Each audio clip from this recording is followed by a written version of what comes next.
நம்முடைய தீண்டாமை ஒழிப்பு முன்னணியும் மார்க்சிஸ்ட் கம்யூனிஸ்ட் கட்சியும் குரல் கொடுத்தது. அவருக்கு நிவாரணத் தொகையும் வீடும் வழங்கப்பட்டது. அந்த பிரியா இந்த மேடையிலே ஒரு போராளியாக காட்சியளிக்கிற போது இப்படிப்பட்டவர்களை வாழ்க்கையிலே எத்தனையோ வெற்றிகளை நாம் பெறலாம். ஆனால் இப்படி பாதிக்கப்பட்டவர்கள், பரிதவிக்கிறவர்கள், ஆதரவற்றவர்கள், எந்த அரசியல் செல்வாக்கும் பொருளாதார பிடிமானம் இருக்கிற இந்த அடித்தட்டிலே பாதிக்கப்பட்ட மக்களுக்கு போராடி வெற்றிகளை பெற்றிருப்பதற்கு ஈடான வெற்றி வேறு ஒரு வெற்றி இருக்க முடியாது என்று நான் கருதுகிறேன்.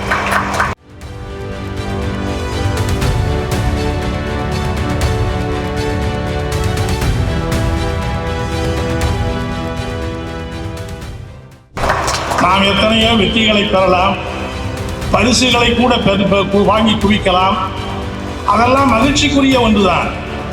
ஆனால் இப்படி பாதிக்கப்பட்டிருக்கிற ஆதரவற்ற இவர்களுக்காக போராடி அவர்களை வாழ வைத்திருக்கிற உரிமையை பெற்றுக் கொடுத்திருக்கிற வெற்றியிலே கிடைக்கிற மகிழ்ச்சி இருக்கிறதே, அதற்கு ஈடான ஒரு மகிழ்ச்சி இதில் வேறு எதிலும் இருக்காது என்பதை நான் தெரிவித்துக் கொள்ள விரும்புகிறேன். தமிழகத்திலே இருக்கிற பட்டியலினத்து மக்கள், பல்வேறு கொடுமைகளுக்கு ஆளாக்கப்படுகிற மக்கள், வாழ்விலே அனைத்தையும் இழந்து அகதிகளைப் போல இன்றைக்கு ஆதரவற்றவர்களாக இருக்கிற ஒட்டுமொத்த சமுதாயமும் ஒட்டுமொத்த அரசியல் இயக்கங்களும் கைகழுவி விட்டிருக்கிற அப்படிப்பட்ட மக்களுக்காக களம்பல கண்டு வரலாற்றிலே அந்த மக்களுக்கு தலைநிமிர வைத்திருக்கிற அந்த மகத்தான சாதனை படைத்திருக்கிற பெருமை மிக்க நிர்வாகிகளாக நீங்கள் இருக்கிறீர்கள் என்பதை என்னுடைய நெஞ்சார்ந்த பாராட்டுக்களை, வாழ்த்துக்களை உங்கள் எல்லாருக்கும் நான் தெரிவிக்க கடமைப்பட்டிருக்கிறேன். எனவே தீண்டாமை ஒழிப்பு முன்னணி என்பது பல அமைப்புகள் இருந்தாலும் கூட, பல சங்கங்கள் செயல்பட்டாலும் கூட, இந்த அடித்தட்டு மனிதனுடைய உரிமை குரலாக திகழ்கிற இயக்கம் என்கிற பெருமையோடு முத்திரை பதித்திருக்கிற உங்களுக்கு மார்க்சிஸ்ட் கம்யூனிஸ்ட் கட்சி என்றென்றும் துணை நிற்கும் என்பதை நான் பெருமையோடு நினைவு கூற விரும்புகிறேன்.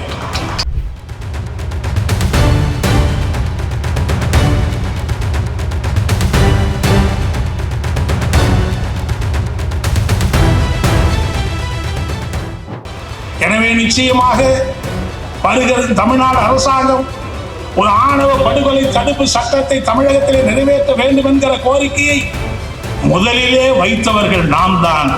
அதை இறுதியாக வெற்றி பெற செய்ய போவதும் நாம் தான் என்கிற பெருமையோடு அந்த பணிகளை நாம் முன்னேற்ற வேண்டிய அவசியம் இருக்கிறது.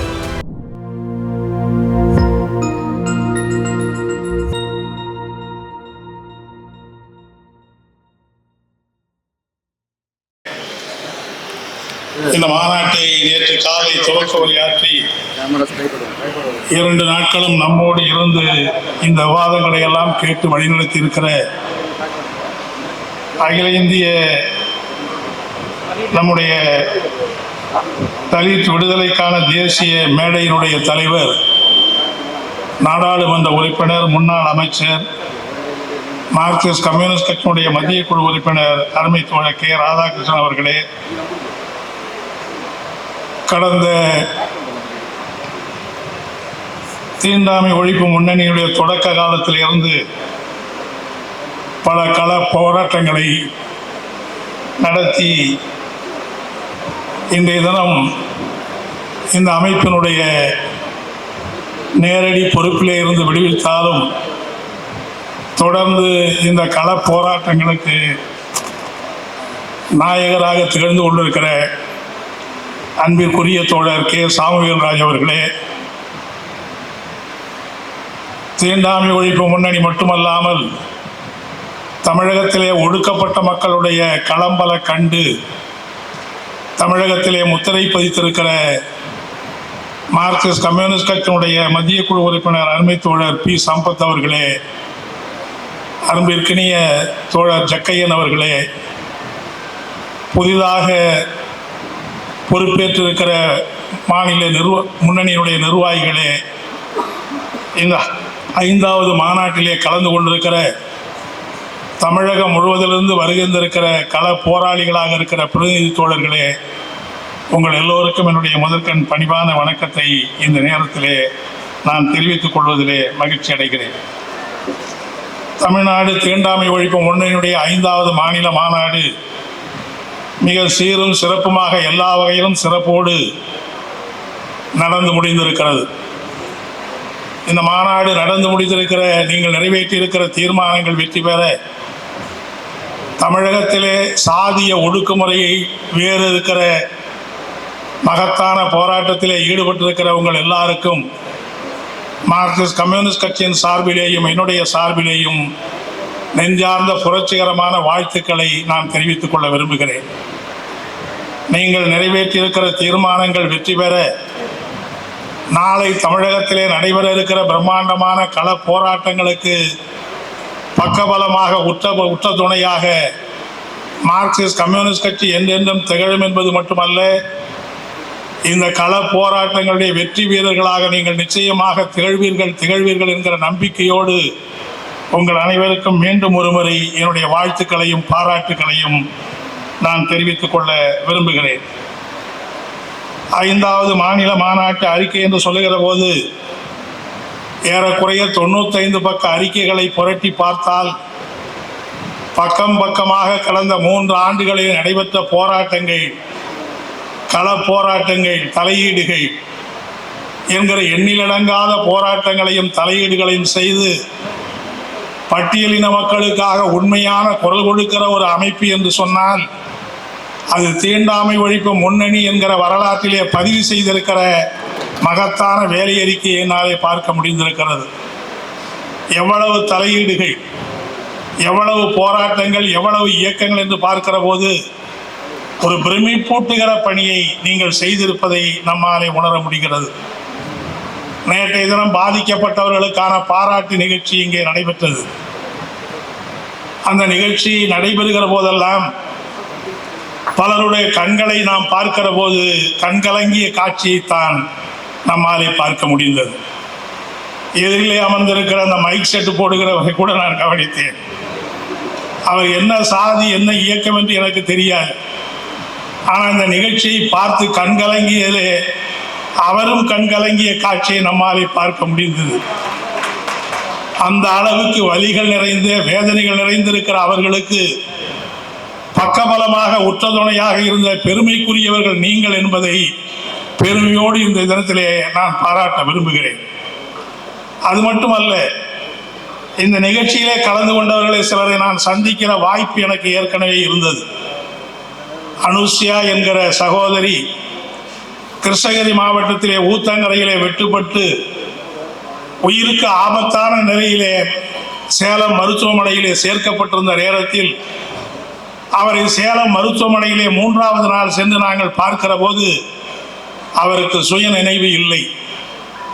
அவரால் பேச முடியாது, வந்திருப்பது யார் என்று கூட பார்க்க முடியாது, அப்படிப்பட்ட நிலையிலே இருந்தார். அப்படிப்பட்டவர் இன்றைக்கு ஒரு போராளியாக இன்றைக்கு நம்முடைய முன்னாலே காட்சி அளிக்கிற அந்த காட்சியை பார்க்கிற போது நம்மால் நெகிழ்ச்சி அடையாமல் இருக்க முடியவில்லை. அதேபோல்தான் அந்த செங்கல்பட்டு மாவட்டத்திலே இருந்த பிரியா அவர்கள், அவருடைய ஒரே மகனை அடித்து கொன்று விட்டார்கள். அவரை தேடி நாங்கள் அவருடைய வீட்டுக்கு சென்றோம்.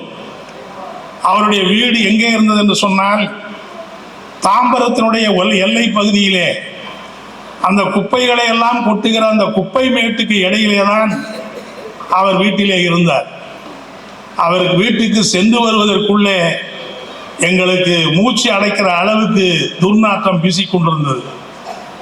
அந்த இடத்திலே தான் அவரை நாங்கள் சென்று சந்தித்து பிறகு முதலமைச்சருக்கு மனு எழுதி பத்திரிகையாளர் கூட்டத்தை நடத்தி அந்த பிரச்சனையை தலையீடு செய்தோம். நம்முடைய தீண்டாமை ஒழிப்பு முன்னணியும் மார்க்சிஸ்ட் கம்யூனிஸ்ட் கட்சியும் குரல் கொடுத்தது. அவருக்கு நிவாரண தொகையும் வீடும் வழங்கப்பட்டது. அந்த பிரியா இந்த மேடையிலே ஒரு போராளியாக காட்சியளிக்கிற போது இப்படிப்பட்டவர்களை வாழ்க்கையிலே எத்தனையோ வெற்றிகளை நாம் பெறலாம். ஆனால் இப்படி பாதிக்கப்பட்டவர்கள், பரிதவிக்கிறவர்கள், ஆதரவற்றவர்கள், எந்த அரசியல் செல்வாக்கும் பொருளாதார பிடிமானம் இருக்கிற இந்த அடித்தட்டிலே பாதிக்கப்பட்ட மக்களுக்கு போராடி வெற்றிகளை பெற்றிருப்பதற்கு ஈடான வெற்றி வேறு ஒரு வெற்றி இருக்க முடியாது என்று நான் கருதுகிறேன். நாம் எத்தனையோ வெற்றிகளை பெறலாம், பரிசுகளை கூட வாங்கி குவிக்கலாம், அதெல்லாம் மகிழ்ச்சிக்குரிய ஒன்றுதான். ஆனால் இப்படி பாதிக்கப்பட்டிருக்கிற ஆதரவற்ற இவர்களுக்காக போராடி அவர்களை வாழ வைத்திருக்கிற உரிமையை பெற்றுக் கொடுத்திருக்கிற வெற்றியிலே கிடைக்கிற மகிழ்ச்சி இருக்கிறதே, அதற்கு ஈடான ஒரு மகிழ்ச்சி இதில் வேறு எதிலும் இருக்காது என்பதை நான் தெரிவித்துக் கொள்ள விரும்புகிறேன்.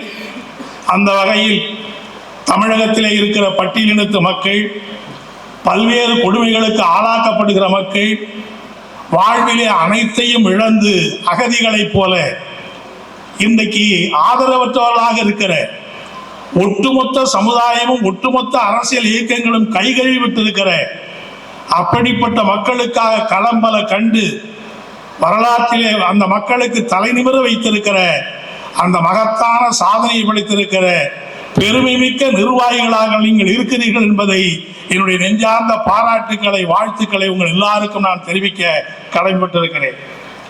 அப்படிப்பட்ட ஒரு அமைப்பு தமிழகத்திலே உருவாக்கி 5வது மாநாட்டை இன்றைக்கு நாம் நடத்தி கொண்டிருக்கிறோம்.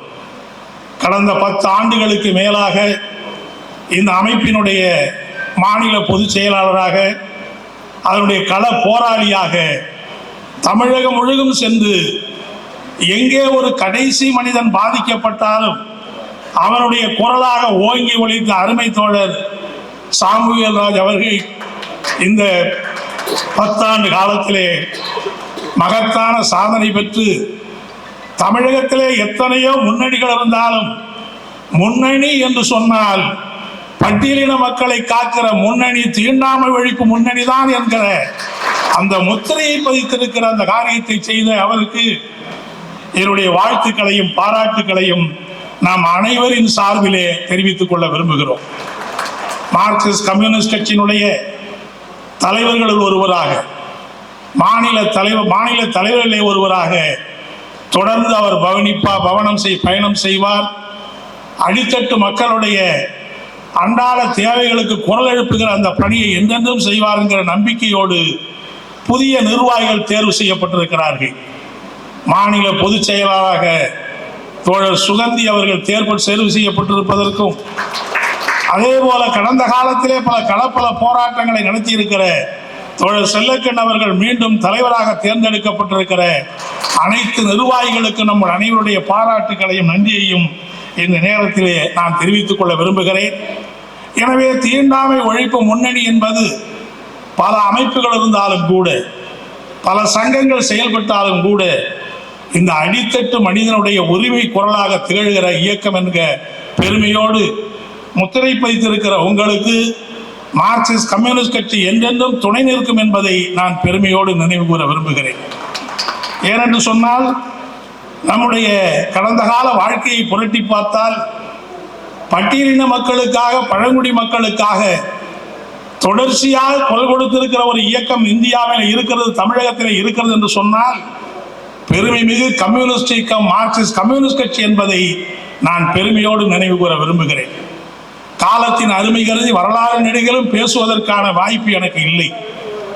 1920ஆம் ஆண்டு துவங்கி அதற்கு பின்னால் நடந்திருக்கிற, இந்தியா முழுவதும் நடந்திருக்கிற ஒடுக்கப்பட்ட மக்களுக்கு குரலாக தெரிந்திருப்பது எது என்று சொன்னால் கம்யூனிஸ்ட் இயக்கம் என்பதை மறுதலிக்க முடியாது.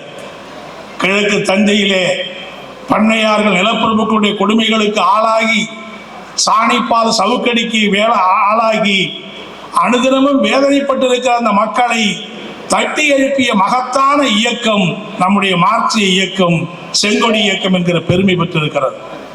தென் மாவட்டங்களிலே சாதிய கலவரங்கள் மூண்ட போது, காவல்துறை அத்துமீறி அந்த மக்களை தாக்கி உரிமைகளை பறித்த போது, அங்கே களத்திலே நின்று போராடி அந்த மக்களுக்கு உரிமை பெற்றிருக்கிற ஒரு மகத்தான தலைவராகத்தான் அருமை தோழர் சம்பத் அவர்கள் இந்த மேடையிலே அமர்ந்திருக்கிறார்கள். இப்படி தென் மாவட்டங்களிலே சாதிய கலவரங்களாலே பாதிக்கப்பட்ட போது அந்த மக்களுக்கு கேடயமாக, பாதுகாப்பு ஆயுதமாக திகழ்ந்திருப்பது என்று சொன்னால் நம்முடைய செங்கொடி இயக்கம் என்பதை பெருமையோடு நினைவு கூற முடியும்.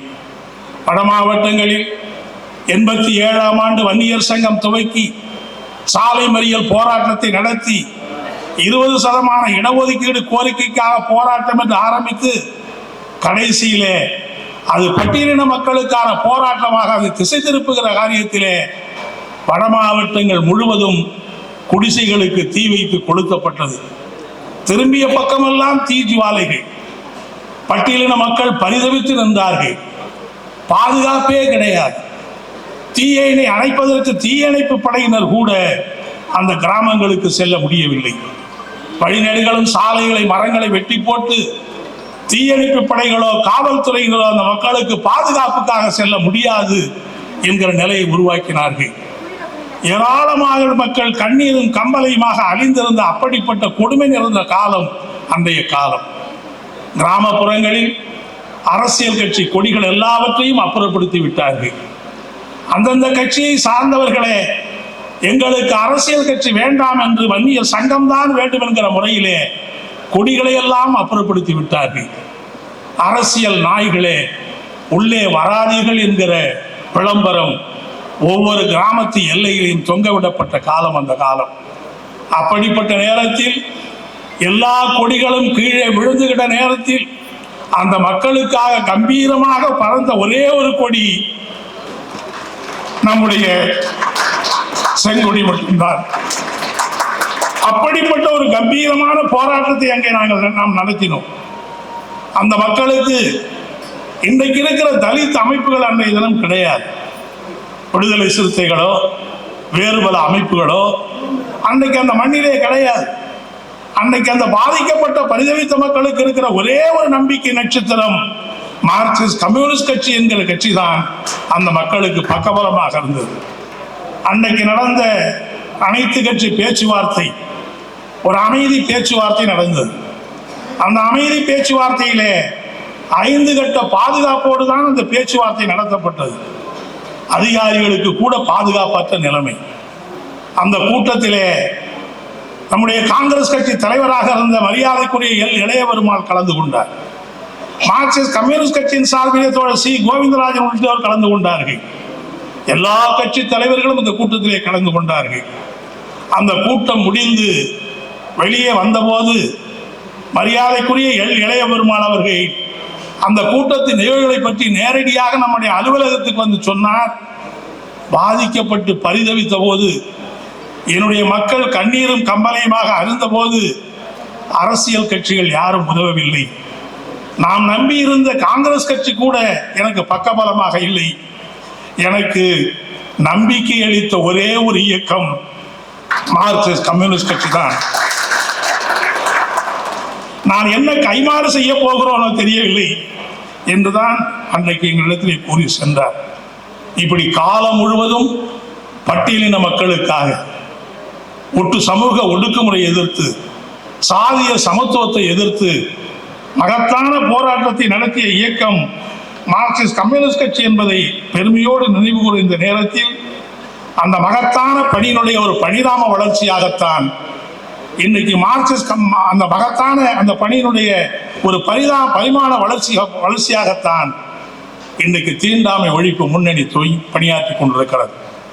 ஒரு கட்சி என்பது மட்டுமல்ல, இந்த தீண்டாமையை ஒழிக்க பட்டியலின மக்களுக்கு யார் யார் முன்னுக்கு வருகிறார்களோ எல்லாரையும் ஒருங்கிணைத்து ஒரே மேடையிலே சேர்க்கிற, ஒரே குரலாக ஒழிக்கிற அந்த மேடையாக தீண்டாமை ஒழிப்பு முன்னணி திகழ்ந்து வருவது பெருமைக்குரியது, பாராட்டுக்குரியது என்பதை இந்த நேரத்திலே நான் கவனப்படுத்த விரும்புகிறேன். இப்படிப்பட்ட இந்த மாநாட்டில் நிறைய தீர்மானங்கள் எல்லாம் நிறைவேற்றப்பட்டிருக்கிறது. இந்த தீர்மானத்திலே எண்ணற்ற கோரிக்கைகள் இங்கே வந்திருக்கிறது. நான் இங்கே சொல்ல விரும்புவதெல்லாம், இந்த நாட்டிலே தீண்டாமை என்பது கொடிகட்டி பறக்கிற, இன்னும் ஒவ்வொரு கிராமத்திலேயும் கொடிகட்டி பறக்கிற நிலைமைதான் இருக்கிறது. எத்தனையோ சீர்திருத்தங்கள் வந்த போதும் தீண்டாமை கொடுமை ஒழிந்தபாடில்லை. ஒரு மனிதனை கொடுமைப்படுத்துவதற்கு எண்ணற்ற வழிகள் இருக்கிறது. ஆனால் ஒரு மனிதனை நீ பிறப்பாலே இழிவானவன், நீ கீழ் சாதிக்காரன், நீ தொட்டால் தீட்டு, நீ உள்ளே வரக்கூடாது என்கிற கொடுமையை விட மனித உரிமை மீறல் வேறு எதிலேயும் இருக்க முடியாது. எனவே அப்படிப்பட்ட கொடுமைதான் காலங்காலமாக இந்த மக்களுக்கு இழைத்து வருகிறது என்பதை நாம் பார்க்கிறோம். எனவே இந்த கொடுமையிலிருந்து இந்த மக்களை மீட்டெடுக்கிற அந்த மகத்தான போராட்டம் ஒரு நீண்ட நெடிய போராட்டமாக, ஒரு நெருப்பாத்தை நீந்துகிற போராட்டமாக நடத்த வேண்டிய ஒரு தேவை இருக்கிறது. பிரச்சனை என்னவென்று சொன்னால், ஆளுகிற கட்சிகள், ஆண்ட கட்சிகள், அரசியல் செல்வாக்கு உள்ளவர்கள் புதிதாக அடியெடுத்து வைத்து அடுத்த முதலமைச்சர் நான் தான் என்று சொல்லுகிற யாருமே இந்த மக்களுடைய சமூக கொடுமையை எதிர்த்து குரல் கொடுக்கிறவர்களாக இன்றைக்கு இல்லை. தந்தை பெரியார் தீண்டாமை எதிர்த்து பேசினார். திராவிட இயக்கம் அன்றைக்கு பேசியது, வலுவாக போராடியது. ஆனால் 50 ஆண்டு கால திராவிட ஆட்சியிலே கூட தீண்டாமை ஒழிக்கப்படவில்லை. தலித் மக்களுக்கு உண்மையான விடுதலை என்பது கிடைக்கவில்லை. தேர்தல் ஆதாயத்திற்காக சாதிய சக்திகளோடு மற்றவர்கள் சமரசம் செய்து கொள்ளுகிற அப்படிப்பட்ட நேரத்தில் இந்த தீண்டாமை கொடுமைக்கு ஆளாயிருக்கிற மக்களுக்கு குரல் கொடுக்கிற யாராக இருந்தாலும் அவர்களெல்லாம் ஒன்றாக இணைத்து ஒரு மாபெரும் நம்முடைய குருஷேத்ரா யுத்தத்தை தமிழகத்திலே, இந்தியாவிலே நடத்த வேண்டிய தேவை இருக்கிறது என்பதைத்தான் இன்றைக்கு நாட்டினுடைய நிலைமைகள் உணர்த்துகிறது என்பதை நீங்கள் எல்லோரும் நன்றாக அறிவீர்கள். இன்றைக்கு ஆணவ கொலைகள் அடுக்கடுக்காக நடக்கிறது. ஆணவ கொலைகள் தடுப்பதற்கு சட்டம் வேண்டும் என்று நாம் கேட்கிறோம். ஏன் சட்டம் போடக்கூடாது கேட்கிறார்கள். சட்டம் போட்டு விட்டால் எல்லாம் நின்று விடுமா? அதை கூட அப்புறம் பார்த்துக் கொள்ளலாம். ஏன் சட்டம் போடுவதில் என்ன தடை இருக்கிறது? இதர சாதிகள் கோபித்துக் கொள்ளுவார்களோ? அனைத்து இந்திய அண்ணா திராவிட முன்னேற்ற கழக முதலமைச்சர் ஆணவ கொலையே தமிழ்நாட்டில் இல்லை என்று சொன்னார். இன்றைக்கு இருக்கிற நம்முடைய முதலமைச்சர் இருக்கிற சட்டங்களே போதும் என்று சொல்லுகிறார். ஏன் அப்படி சொல்லுகிறார்கள்? ஒருவேளை ஆணவ தடுப்பு சட்டம், கொலை தடுப்பு சட்டம் போட்டால் இதர சாதிகள் கோபித்துக் கொள்ளுவார்களோ என்கிற ஒரு சாதிய சக்திகளோடு சமரசம் செய்து கொள்ளுகிற போக்குதான் இப்படிப்பட்ட கட்சிகளுக்கு இருக்கிறது என்பதை நாம் இன்றைக்கு பார்க்கிறோம். நம்மை பொறுத்தவரையில் ஆணவ கொலை தடுப்பு சட்டம் போட்டு விட்டாலே ஆணவ படுகொலைகளை தடுத்து விட முடியும் என்று நாம் நம்பவில்லை. ஆனால் நிச்சயமாக அந்த சட்டத்திற்கு ஒரு மதிப்பு இருக்கிறது. வரலாற்றை புரட்டி பார்த்தால் சதி என்கிற அவமானகரமான பழக்கம் சமூகத்திலே இருந்தது. கணவன் இறந்து விட்டால் மனைவியை திரைகளை தீமூட்டுகிற பழக்கம் இருந்தது. அதை தடுக்கிற சட்டம் 800ஆம் ஆண்டுகளிலே வந்த பிறகுதான் படிப்படியாக சதி என்கிற அந்த கொடுமைக்கு முடிவு கட்டப்பட்டது. குழந்தை திருமணம் என்பது பரவலாக நடந்த காலம் ஒன்று உண்டு. ஆனால் குழந்தை திருமணத்தை தடுக்கிற சட்டம் வந்த பிறகுதான் பரவலாக நடந்த அந்த திருமணங்கள் தடுத்து நிறுத்தப்பட்டிருக்கிற காட்சியை நம்மால் பார்க்க முடிகிறது. கோயில்களிலே தாழ்த்தப்பட்டவர்கள் நிகழக்கூடாது என்கிற கொடுமையெல்லாம் இருந்தது. ஆனால் கோயில் நுழைவு போராட்டத்துக்கு உரிமை உண்டு என்று சட்டம் வந்த பிறகுதான் படிப்படியாக இன்றைக்கு பெரும்பகுதியான கோயில்களிலே யார் வேண்டுமானாலும் செல்லலாம், வழிபடலாம் என்கிற நிலைமை என்பது இருக்கிறது. ஆனால் இன்னும் முழுமையான வழிபாட்டு உரிமை கிடைத்துவிடவில்லை. ஆனால் பெரிய கோயில்களிலே, நகர்ப்புற இருக்கிற கோயில்களிலே சாதியை காட்டி ஓரங்கட்ட முடியாது என்கிற நிலைமை ஏற்பட்டிருக்கிறது. எனவே இந்த சட்டங்கள் எல்லாம் இப்படிப்பட்ட நிலைமை உருவாக்கி இருக்கிற போது ஆணவ படுகொலைகளை தடுக்கிற தடை சட்டம் வந்தால் அதை செய்கிற குற்றவாளிகளுக்கு ஒரு அச்சத்தை உருவாக்கும், அதை தடுப்பதற்கு பயன்படும் என்றுதான் நாம் கருதுகிறோம். எனவே நிச்சயமாக வருகிற தமிழ்நாடு அரசாங்கம் ஒரு ஆணவ படுகொலை தடுப்பு சட்டத்தை தமிழகத்திலே நிறைவேற்ற வேண்டும் என்கிற கோரிக்கையை முதலிலே வைத்தவர்கள் நாம் தான். அதை இறுதியாக வெற்றி பெற செய்ய போவதும் நாம் தான் என்கிற பெருமையோடு அந்த பணிகளை நாம் முன்னேற்ற வேண்டிய அவசியம் இருக்கிறது. அதே சமயத்தில் இந்த சாணவ படுகொலை, இந்த தீண்டாமை கொடுமை என்கிற இவர்களுக்கு அடிப்படையாக இருக்கிற சாதிய மனநிலை, சாதிய மயக்கம், சாதிய பெருமை என்கிற அவைகளை எதிர்த்த ஒரு கருத்து போரை தமிழகத்திலே நாம் நடத்த வேண்டிய அவசியம் இருக்கிறது. 2003ஆம் ஆண்டு விருதாசலத்துக்கு பக்கத்திலே நம்முடைய புதுக்கூரைப்பட்ட கிராமத்தை சேர்ந்த கண்ணகியும் முருகனும் காதலித்து திருமணம் செய்து கொண்ட காரணத்தினால் 2 பேரையும் பிடித்து வந்து கருப்பந்தோட்டத்துக்குள்ளே கட்டி வைத்து அடித்து அவமானப்படுத்தி 2 பேருடைய காதிலே விஷத்தை ஊட்டி துடிக்க துடிக்க கொலை செய்து 2 பேரையும் தீமூட்டி சாம்பலாக்கிற கொடுமை அங்கே அரங்கேறியது. இவ்வளவு பெரிய கொடுமை நடந்ததை விட இன்னும் கொடுமை என்ன தெரியுமா? இப்படிப்பட்ட கொடுமையை செய்தவர்கள் அந்த பெண்ணினுடைய உறவினர்கள். சகோதரனே காதிலே விஷத்தை ஊற்றினார், தந்தையே காதிலே விஷத்தை ஊற்றினார். தந்தையும் தாயும் சகோதரரும் சேர்ந்து அந்த பெண்ணை நிர்வாணப்படுத்தி அடித்து கேவலப்படுத்தினார்கள். பெற்ற தந்தையே கொலைகாரனாக, பெற்ற சகோதரனையே கொலைகாரனாக மாற்றுகிற, மிருகமாக மாற்றுவதுதான் இந்த சாதி வெறி என்பதை நம்மாலே பார்க்க முடிகிறது. அதைவிட கொடுமை என்னவென்று சொன்னால், இந்த கொடுமை அரங்கேறுகிற போது அந்த ஊரே திரண்டு அதை வேடிக்கை பார்த்து கொண்டிருந்தது. ஒருவன் கூட ஏன் இப்படி செய்கிறீர்கள் என்று கேட்கவில்லை. இது அநியாயம் என்று யாரும் குரல் கொடுக்க முடியவில்லை. எல்லாம் எரிந்து சாம்பலாகி போய்விட்ட பிறகு அவரவர்கள் வீட்டுக்கு சென்று நிம்மதியாக இருந்தார்களே தவிர ஒருவன் கூட கிளம்பி வரவில்லையே. அப்படியானால் இந்த சாதிய மனநிலை எப்படி மனிதனை மாற்றுகிறது என்பதுதான் இன்றைக்கு முக்கியமானது என்பதை நாம் பார்க்க விரும்புகிறோம். அதே போலதான் சங்கர் கௌசல்யாவை தாக்கியது அந்நியர்கள் அல்ல, கௌசல்யாவுடைய சகோதரர்களே அவரை கண்டதுண்டமாக வெட்டினார்கள். அவருடைய கணவரை வெட்டி சாய்த்தார்கள். உறவினரை, சகோதரனையே கொலைகாரனாக மாற்றினார்கள். தேனியிலே விமலாதேவி என்கிற பெண்ணை அடித்துக் கொண்டது அந்நியர்கள் அல்ல, பெற்ற தாயே அடித்து கொல்லி தூக்கு மாட்டி தீ வைத்து கொளுத்தினார். பெற்ற தாயையே பிசாசாக மாற்றுகிற, பெற்ற தந்தையே கொலைகாரனாக மாற்றுகிற, உடன் பிறந்த சகோதரனையே கொலைகாரனாக மாற்றுகிற அந்த கொடுமைகளை உருவாக்குவதுதான் இந்த சாதி வெறி என்கிற அந்த நிலை. இப்படிப்பட்ட மனநிலையை எதிர்த்து நாம் கடுமையாக போராட வேண்டிய, இன்றைக்கு உருவாக வேண்டிய அவசியம் இருக்கிறது. எல்லா காதல் திருமணங்களும் ஆணவ கொலைகளாக ஆவது இல்லை, எல்லா காதல் தம்பதிகளும் விரட்டப்படுவதில்லை. ஆனால் சமீப ஆண்டுகளிலே இது அதிகரித்துக் கொண்டே இருக்கிறது. எப்போது சாதி அணி சேர்க்கை வேகமாக உருவானதோ, எப்போது சாதி அமைப்புகள் தமிழகத்திலே களம் காண முயற்சித்தார்களோ, அப்போதுதான் இந்த நிலைமை மேலும் மேலும் தீவிரமடைந்திருக்கிறது. நம்முடைய இளவரசனும் அங்கே திவ்யாவும் காதலித்த போது அந்த நம்முடைய அந்த கிராமம் இருக்கிறது, அந்த கிராமம் நத்தம் காலனி, அந்த கிராமத்திலே பல பேர் காதல் திருமணங்களை செய்து கொண்டு வாழ்கிறார்கள். மேல் சாதி கீழ் சாதி திருமணத்தை செய்து கொண்டு வாழ்கிறார்கள். சங்கர் திவ்யா அவர்களுடைய அந்த சங்கருடைய சொந்த ஊராக இருக்கிற குமரலிங்கம், அந்த ஊரில் பல சாதி மறுப்பு திருமணங்களை செய்து கொண்டவர்கள் வாழ்ந்து கொண்டிருக்கிறார்கள். இன்னும் சொல்ல போனால் மதம் மாறிய திருமண தம்பதிகள் கூட அந்த கிராமத்தில் வாழ்கிறார்கள். ஆனால் சங்கர் நம்முடைய அந்த இளவர் நான் சொல்றது உத்தமபாணி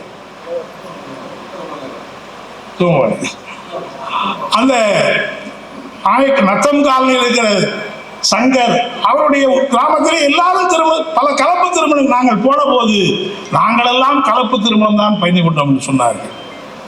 இங்கே உத்தமபாளையத்திலே குமரலிங்கத்திலே அவருடைய கிராமத்திலே பலரும் சாதி மறுப்பு திருமணம் செய்து கொண்டிருக்கிறார்கள். ஆனால் இப்படி ஒரு காலத்திலே சாதி மறுப்பு திருமணங்கள் செய்து கொண்டவர்கள் அமைதியாக வாழ்கிற போது இப்போது மட்டும் ஏன் இந்த நிலைமை?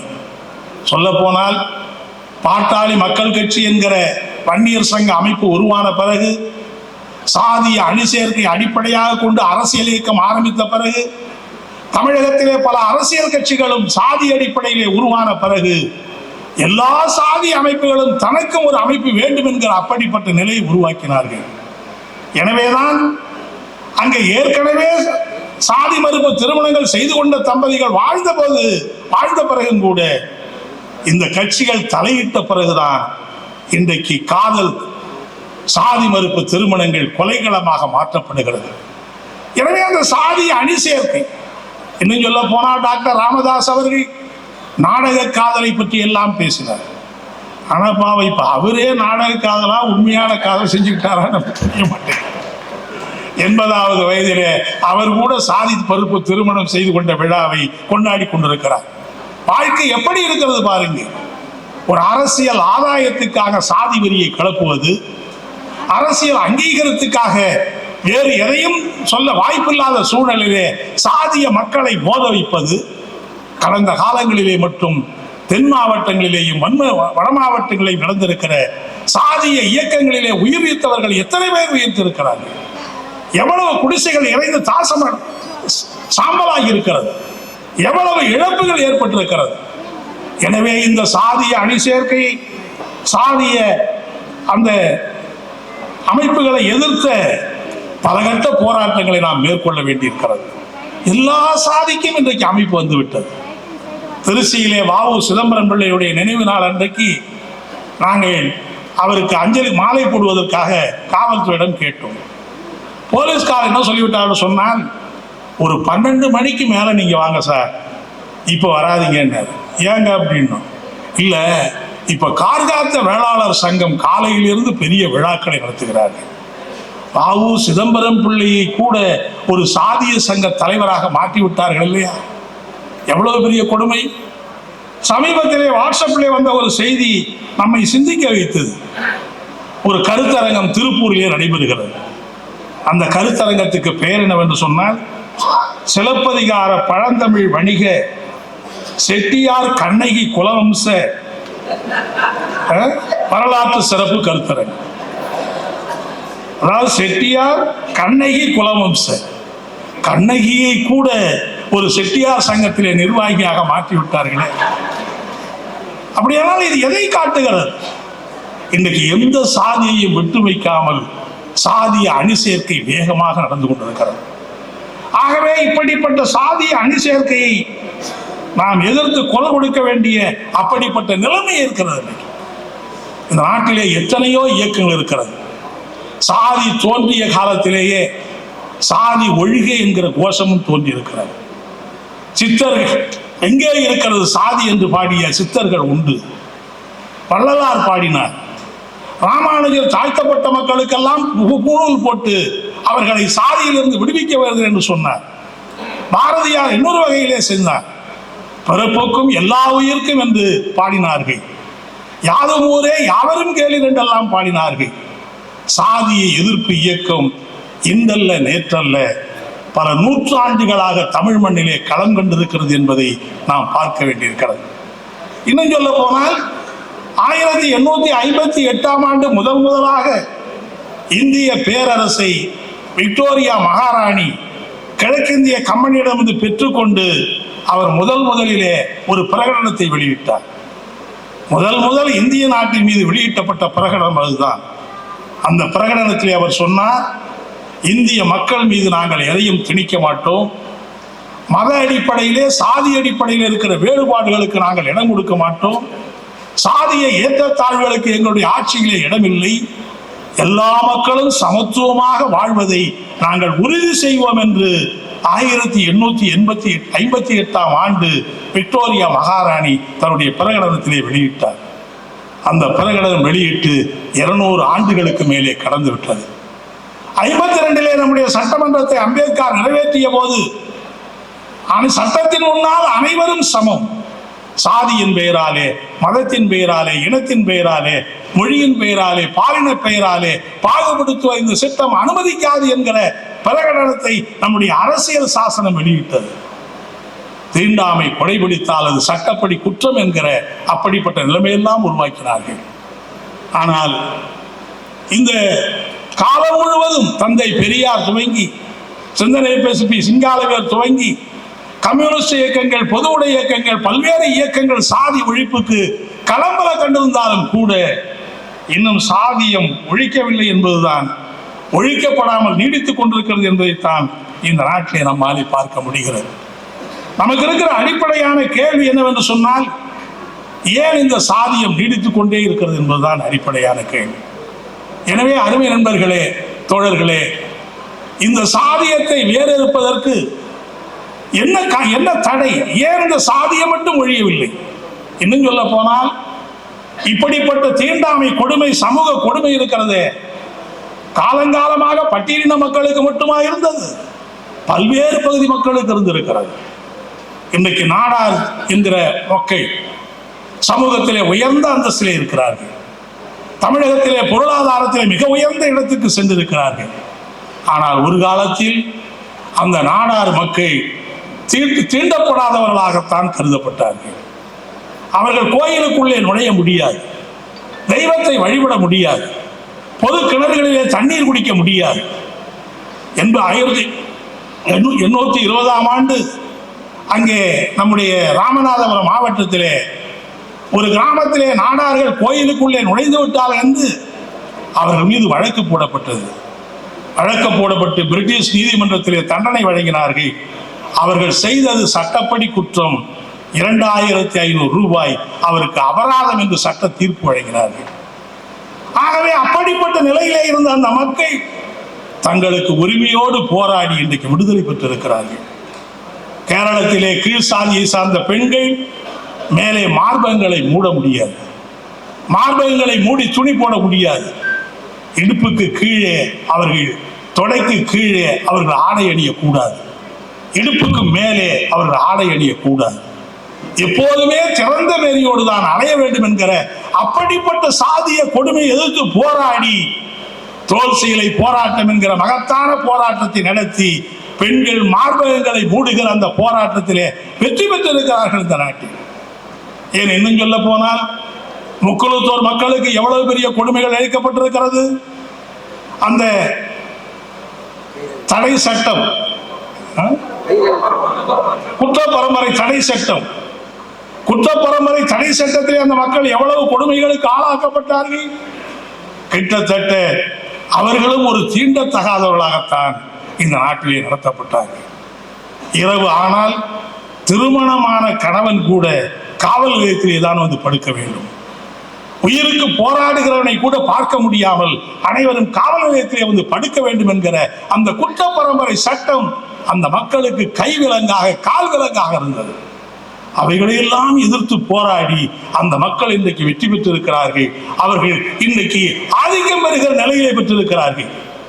எனவே சமூகத்தில் இவர்களெல்லாம் தங்களுக்கு இழைக்கப்பட்டிருக்கிற அந்த கொடுமைகளுக்கு வெற்றி பெறு போராடி வெற்றி பெறுகிற இந்த நேரத்தில் பட்டியலின மக்கள், தாழ்த்தப்பட்டவர்கள், தலித்து மக்கள் இன்னமும் கீழாகவே இருக்க வேண்டும் என்பது என்ன நியாயம் என்றுதான் நாம் இந்த நேரத்திலே கேட்க விரும்புகிறோம். அனைத்தையும் பறித்து விட்டார்கள். அவர்களுக்கு வீடு இல்லை, வீட்டுமன பட்டா இல்லை, சொந்த நிலம் இல்லை, குந்த இடம் இல்லை, ஒருவேளை சோத்துக்கு உத்தரவாதம் இல்லை. அனைத்தையும் பறித்துவிட்டு இன்றைக்கு அகதிகளை போல அலைய விட்டுக் கொண்டிருக்கிற மக்களாகத்தான் இந்த மக்கள் இருக்கிறார்கள். துரியோதன சபையிலே எல்லாவற்றையும் தோற்றுவிட்டு என்னுடைய உரிமைக்காக போராடுகிற பாண்டியர்கள் நடத்திய குருட்சேத்திர யுத்தம் நியாயம் என்று சொன்னால், அனைத்தையும் பறித்துவிட்ட இந்த சமூகத்தை எதிர்த்து தலித்து மக்கள் நடத்துகிற போராட்டம் 100% நியாயம் நியாயம் என்பதைத்தான் நாம் இன்றைக்கு வலியுறுத்த விரும்புகிறோம். எனவே இப்படிப்பட்ட சூழ்நிலையிலே தான் இன்றைக்கு நாம் இந்த சாதிய ஏற்றத்தாழ்வுகளை பார்க்கிறோம். இந்த சாதிய ஏற்றத்தாழ்வுக்கு அடிப்படையாக இருப்பதே வர்ணாசிர தர்மம், மனு நீதி. கிருஷ்ண பரமாத்மா பகவத்கீதையிலே சொல்லுகிறார், இந்த 4 வர்ண முறையை உருவாக்கியதே நான் தான், இந்த சாதிய ஏற்றத்தாழ்வை உருவாக்கியதே நான் தான், நானே நினைத்தாலும் கூட இந்த மனு தர்மத்தை அப்புறப்படுத்த முடியாது என்று பகவத்கீதையிலே சொல்லியிருக்கிறார்கள். அந்த பகவத்கீதைக்கு சவால் விடுகிற களப்போராளிகளாகத்தான் நாம் இன்றைக்கு தமிழகத்திலே களம் காண்டு கொண்டிருக்கிறோம் என்பதை நான் நினைவூட்ட விரும்புகிறேன். எனவே அப்படிப்பட்ட வர்ணாசிர தர்மம், மனு நீதி, இந்த வர்ணாசிர தர்மம் என்ன சொல்லுகிறது? ஏன் சாதிய இயக்கங்கள் வெற்றி பெற முடியவில்லை? அம்பேத்கர் சாதியத்தை உறுதியாக போராடிய ஒரு மகத்தான தலைவர், தன்னுடைய வாழ்நாள் முழுவதும் அந்த மக்களுக்காக அர்ப்பணித்துக் கொண்டவர். ஜோதிபா போலே அந்த பட்டியலிலே வருகிறார். இன்னும் எத்தனையோ தலைவர்கள் செங்கொடி இயக்கம் உள்பட போராடியும் கூட இந்த நிலைமை ஏன் மாறவில்லை என்பதுதான் அடிப்படையான கேள்வி.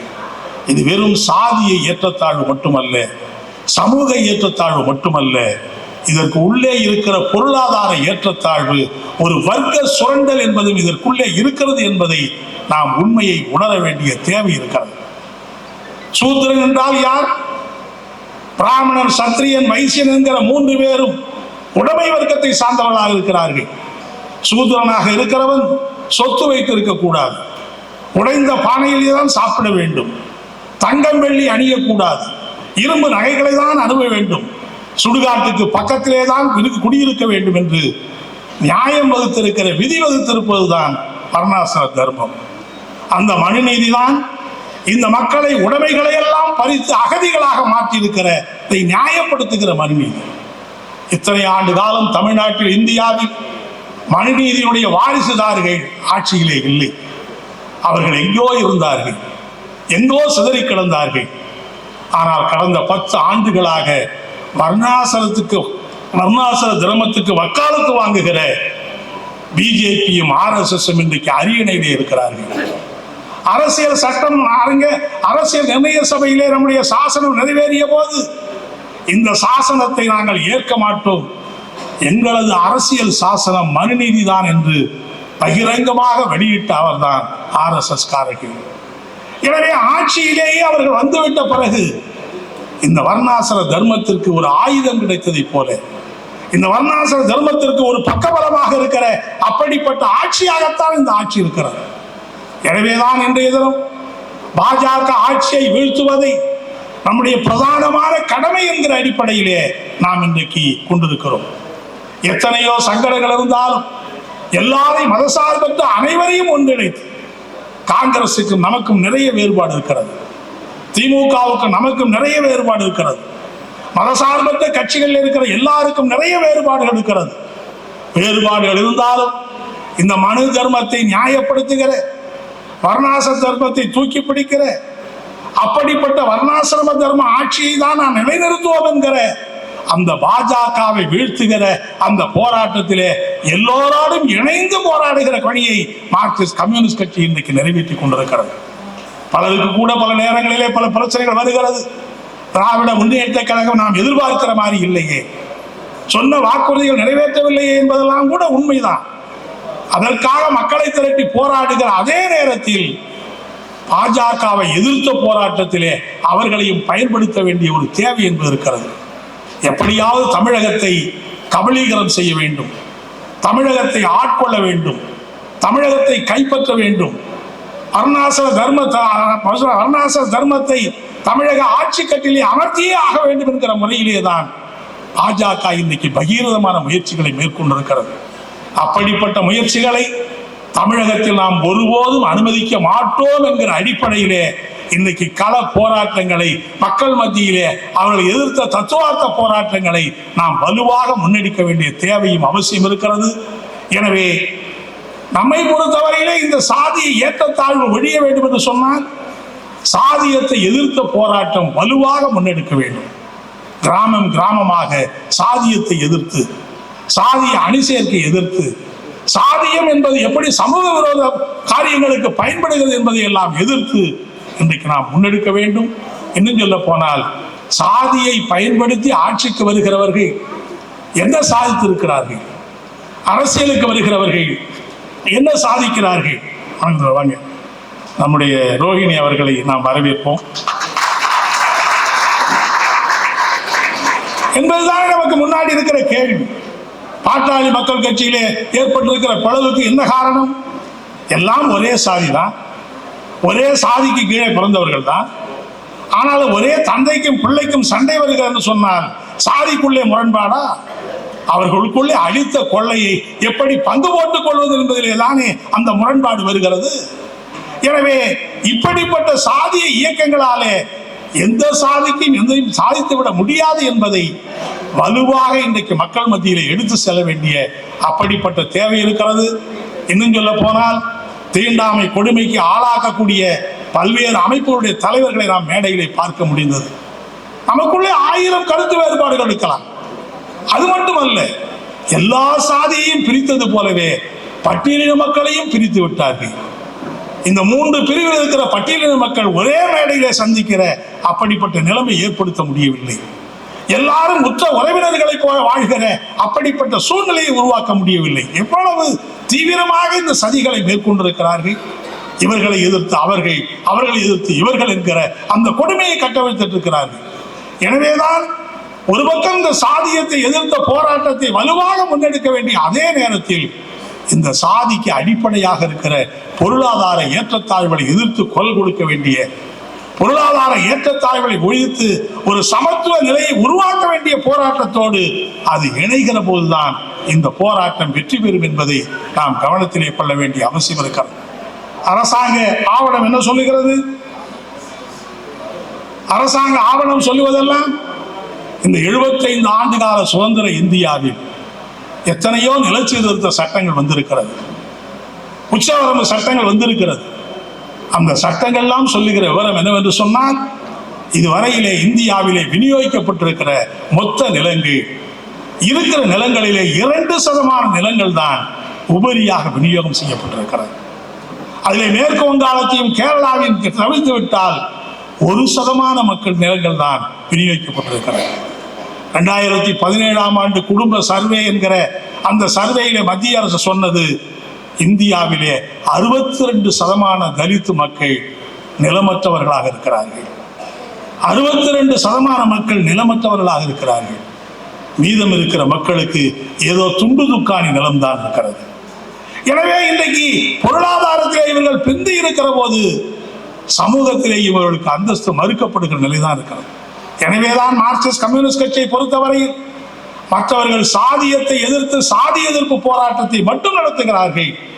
செங்கொடி இயக்கத்தை சார்ந்த நாம், தீண்டாமை ஒழிப்பு முன்னணியை சார்ந்த நாம் சாதியத்தை எதிர்த்து, சாதிய கொடுமைகளை எதிர்த்து, அதனால ஏற்படக்கூடிய பாதிப்புகளை எதிர்த்து உறுதியான போராட்டத்தை நடத்தக்கூடிய அதே நேரத்தில் இந்த மக்களுடைய பொருளாதார விடுதலைக்கான போராட்டத்தையும் இணைத்து நடத்த வேண்டும். மார்க்சிஸ்ட் கம்யூனிஸ்ட் கட்சியுடைய மூத்த தலைமுறை மறைந்த நம்முடைய பொதுச் செயலாளர் அருமை தோழர் சீதாராம் யெச்சூரி அடிக்கடி அவர்கள் சொல்லுவார், இந்தியாவிலே மனிதர்கள் 2 காலில் நடப்பதை போல நம்முடைய இயக்கம் 2 காலிலே நடக்க வேண்டும். ஒன்று சமூக ஒடுக்குமுறைக்கு ஆளாயிருக்கிற சமூக ஒடுக்குமுறை எதிர்த்த போராட்டம், இன்னொன்று பொருளாதார ஒடுக்குமுறை எதிர்த்த போராட்டம் என்கிற இந்த 2 கால்களை கொண்டு நம்முடைய இயக்கம் முன்னேற வேண்டும் என்று அடிக்கடி சொல்லிக் கொண்டிருப்பார்கள்.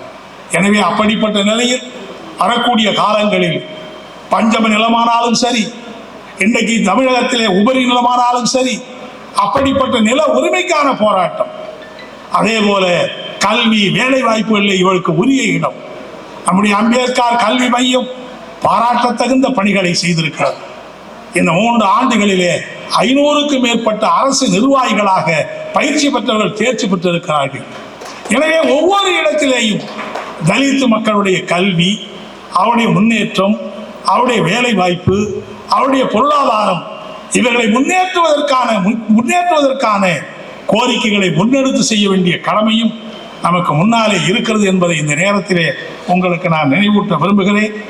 ஆகவே நிச்சயமாக இன்றைக்கு தீண்டாமை ஒழிப்பு முன்னணி மேற்கொண்டிருக்கிற தீண்ட தலித்து மக்களுக்காக, பட்டியலின மக்களுக்காக குரல் எழுப்புகிற எல்லாரையும் இணைத்து, சொல்ல போனால் நமக்கு நிகர் மற்றவர்கள் இருக்கிறார்களா இல்லையா என்பது வேறு விஷயம், நம்ம அளவுக்கு உறுதியாக இருக்கிறார்களா இல்லையா என்பது வேறு விஷயம். ஆனால் ஒரு நீண்ட ஒரு தீ பற்றி கொண்டால் தீயணைப்பு படையும் தீ அணைப்பதற்கு யாரெல்லாம் வருகிறார்களோ அவர்களை கொண்டு அந்த தீயை அணைப்பதை போல பட்டியலின மக்களுடைய பிரச்சனைகளுக்கு யார் முன்னுக்கு வந்தாலும் சரி, அது திராவிட கழகமா அல்லது திராவிட பெரியார் கழகமா அல்லது பல்வேறு தலித் அமைப்புகளா என்கிற அனைத்து பகுதி மக்களையும் இணைத்து அந்த போராட்டத்தை நடத்த வேண்டும். இன்னும் சொல்ல போனால் கடைசியாக நான் சொல்ல விரும்புவது, இந்த மக்களை கொடுமைக்கு ஆட்படுத்துகிற இதர சாதியினர் மக்கள் மத்தியிலே ஒரு சமூக சிந்தனை உருவாக்குகிற முறையிலே நம்முடைய பிரச்சாரம் மேற்கொள்ள வேண்டும்.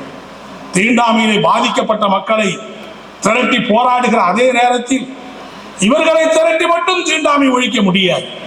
இந்த தீண்டாமைக்கு காரணமாக இருக்கிற இதர சாதிகள், இடைநிலை சாதிகள், அந்த இடைநிலை சாதிகள் மத்தியிலே ஒரு வலுவான கருத்து பிரச்சாரத்தை நாம் மேற்கொள்ள வேண்டிய அவசியம் இருக்கிறது.